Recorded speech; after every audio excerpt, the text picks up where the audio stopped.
শ্বাস প্রশ্বাসের মতো। জল কিন্তু একই, তবুও তার সঙ্গীর কারণে এত পার্থক্য হয়। তাই তো বলা হয় সৎসঙ্গে স্বর্গবাস আর অসৎসঙ্গে সর্বনাশ।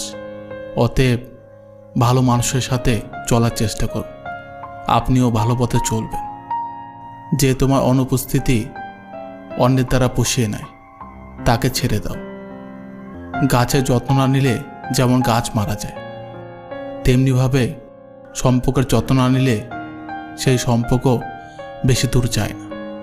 মানুষ যেমন দাঁত থাকতে দাঁতের মর্ম বোঝে না, তেমনিভাবে পাশের মানুষটার মর্ম হারিয়ে না ফেলার আগে বুঝতে পারে না। কাউকে যদি ভালোবাসো চিরদিন, আর যদি না বাসো বেসো না কোনোদিন। অবুঝ মন নিয়ে খেলা করো না, কোনো নিষ্পাপ হৃদয়ে ব্যথা